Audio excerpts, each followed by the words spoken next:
నాడు ఈ ప్రభుత్వం కోసం ప్రజల కోసం పనిచేసే వాళ్ళకి జీతం ఇవ్వకపోతే ప్రభుత్వం వైఫల్యం చెందినట్టే. ప్రభుత్వానికి నాయకత్వం వహించిన ఎవరి కుర్చీలున్నా వాళ్ళు విఫలం చెందినట్టే అని ఒక నైతిక బాధ్యత తీసుకొని ప్రతి నెల 1వ తారీఖు నాడు మీ ఖాతాలో జీతాలు వేస్తున్నా. మీ పిల్లల చదువుల కోసం మీ ఇళ్ళ కోసం లోన్ తెచ్చుకుంటే మీ చెక్స్ డిజాయినర్ అయి మీ సిబిల్ స్కోర్ పాడైపోయి మండి పద్దుల కింద మీ ఖాతాలు మారి బ్యాంకుకి వెళ్తే మీకు అప్పు పుట్టని పరిస్థితి ఉండే.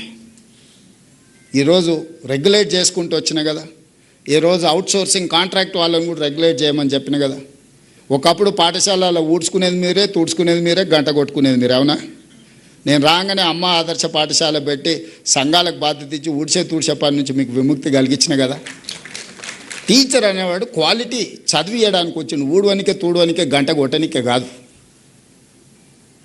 మీకున్న అనుభవాన్ని పిల్లలకు ఉపయోగించాలనేది నా ఆలోచన. పిల్లల బట్టలు కావచ్చు, డైట్ ఛార్జెస్ 10 సంవత్సరాలు పెంచకపోతే నేను వచ్చి 40% పెంచిన. కాస్మెటిక్ ఛార్జెస్ 16 ఇయర్స్ పెంచకపోతే నేను వచ్చి 210% కాస్మెటిక్ ఛార్జెస్ పెంచిన పేద పిల్లలకు. ఏవేమి చేయగలమో స్కూల్స్లలో రిఫార్మ్ తీసుకొచ్చినాం. ఈరోజు మనం సెంట్రల్ కిచెన్స్ డిజైన్ చేసి ఎంత బెస్ట్ బ్రేక్ఫాస్ట్ ఇవ్వడానికి ప్రయత్నం చేస్తున్నాం. ఒకరోజు పాలు, ఇంకొక రోజు రాగి జావా, ప్రోటీన్ ఫుడ్ ఇవ్వాలని ఈరోజు మనం ప్రయత్నం చేస్తున్నాం. వాళ్ళే కాదు, 1.5 లక్ష ఉండే టీచర్లకు, లెక్చరర్స్ కూడా బ్రేక్ఫాస్ట్ లంచ్ అఫీషియల్గా మిమ్మల్ని కూడా ఇందులోనే మీరు కూడా ఉదయమే ఇంటి దగ్గర మేడం కోపం వచ్చి బ్రేక్ఫాస్ట్ పెట్టకపోతే మా సోదరులు స్కూల్కి వచ్చి తినవచ్చు అని పెట్టిన కదా.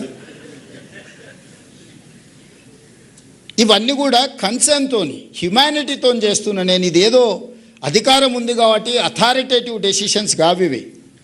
ఒక మానవీయ కోణంలో ఆలోచన చేస్తున్నాం. మనిషికి సంబంధం ఉండాలి, మనిషికి మీద ఒక మనిషికి విశ్వాసం ఉండాలి. మానవ సంబంధాలే ఈ దేశాన్ని నిలబెట్టిన 1000 సంవత్సరాలైనా. యుద్ధాలు జరిగినా, రాజ్యాలు కోల్పోయినా మానవ సంబంధాల మీదనే జరిగినాయి కదా ఇవన్నీ. అభివృద్ధి చెందిన దేశాలు ఏవైనా ఉన్నాయంటే మానవ సంబంధాలు లేని దేశాలు ఏవైనా అభివృద్ధి చెందినా అవి నిలబడ్డాయా?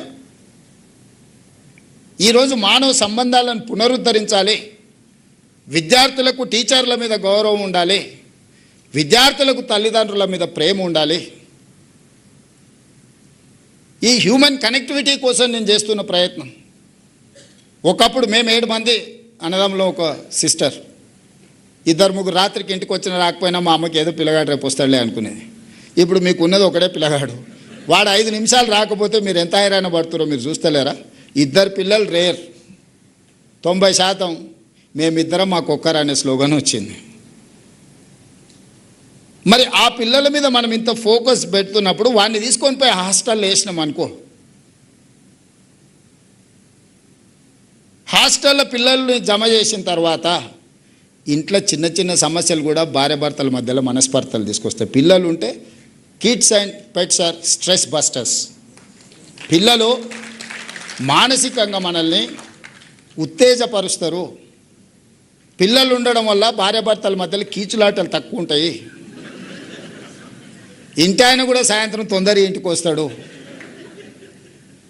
అదే పిల్లల్ని హాస్టల్లో వేస్తే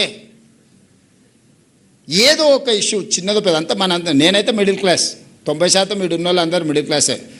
సూపర్ రిచ్ ఉన్న వాళ్ళ కిడ్స్ పేరెంట్స్ గురించి నాకు తెలియదు, కానీ మిడిల్ క్లాస్లో ఏముంటుంది మనకి? ఇంటికి వస్తే ఏదో చిన్నది టీవీ ఆన్ చేయలేదనో, ఆన్ చేసిరానో, ఏదో అడుగు ఇచ్చిరానో, ఇయ్యలేదనో, అక్కలు ఈటీవో మాటీవో అని అంటే మనం ఏదో స్పోర్ట్స్ పెట్టమనో లేకపోతే సినిమా పెట్టమనో ఇంతనే చెప్ప. భార్యాభర్తల మధ్యలో 90% ఇవే ఉంటాయి. మీరు చూడండి, మీరు ఇంటికి పోయి రాసుకోండి ఒక నెల మొత్తం ఎందుకు కొట్లాడారు. ఇంతమించి ఏముంటుంది?